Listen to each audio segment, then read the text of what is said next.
Most people assume intelligence shows up in exam results or job titles, but a 2022 report from the British Psychological Society found something different. The most reliable markers of genuine intelligence are things people do quietly, alone, and never show off. In this video, we're going to look at 6 specific behaviors. Each one is something you either do or don't when no one is watching. By the time we reach point 4, you'll understand why solitude is not the enemy of a sharp mind, it's the proof of one.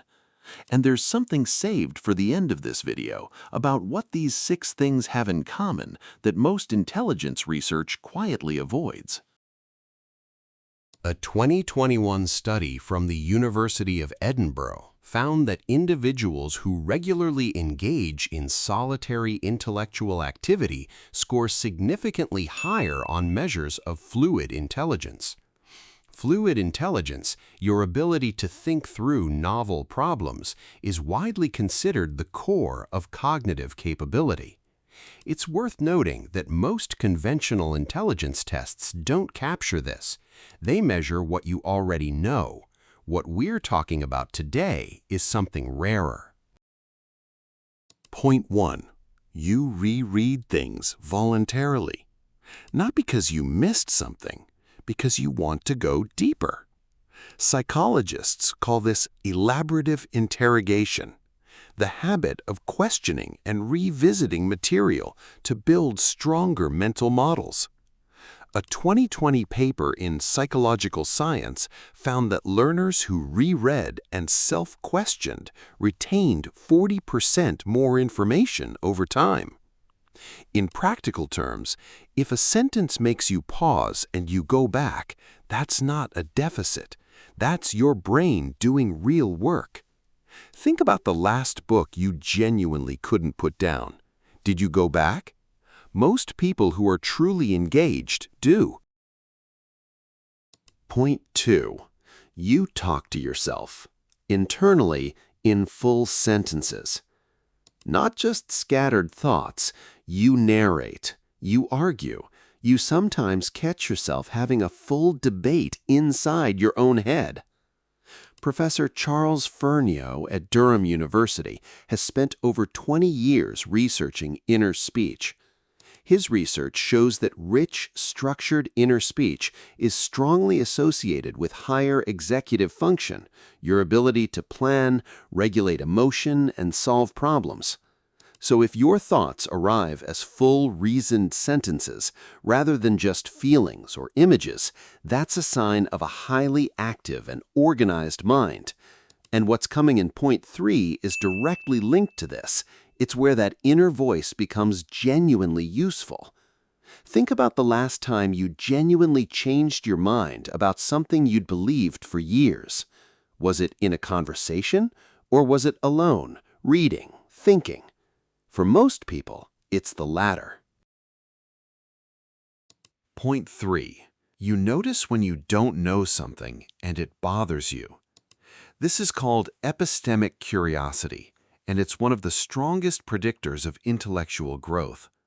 Most people feel discomfort when they don't know something and move on. Highly intelligent people feel discomfort and chase it.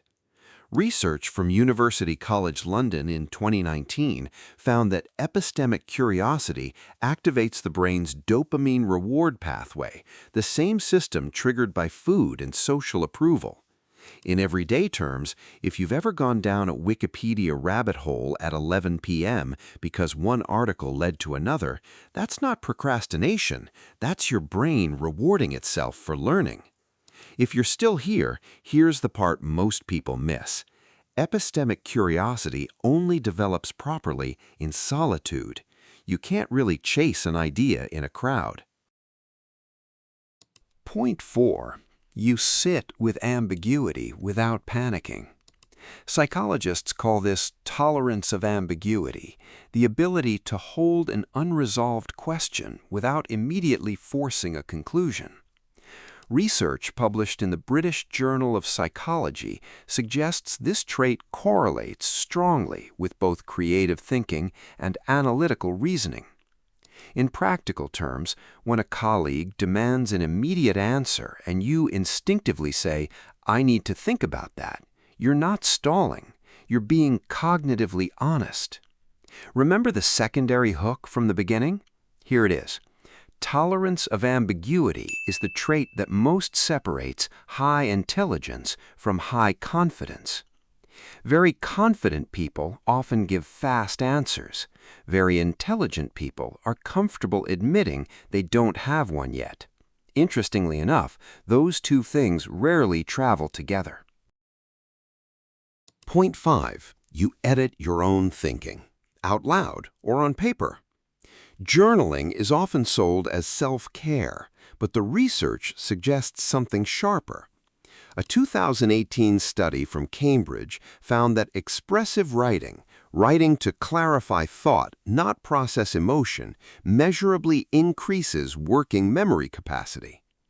If you write to think rather than to remember, if you find that the act of writing clarifies what you actually believe, that's your brain externalizing its own editing process, which is, to put it mildly, quite a sophisticated cognitive move. Point 6. You find boredom intellectually productive. This one surprises people. Boredom is usually framed as a problem to solve, but research from the University of Central Lancashire found that people who allow themselves to be bored perform significantly better on creative, divergent thinking tasks. Boredom forces the default mode network, the brain's background processing system, to activate. That's where ideas connect. That's where insight lives.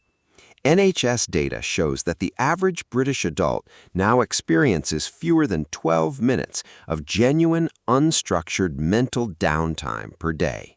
If you're one of the rare people who can sit with silence, who doesn't immediately reach for a screen, that capacity alone marks you out.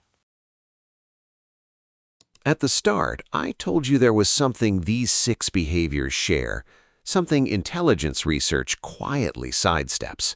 Here it is. Every single one of them is invisible to other people. You can't perform them, you can't post them, they only exist in moments of genuine solitude.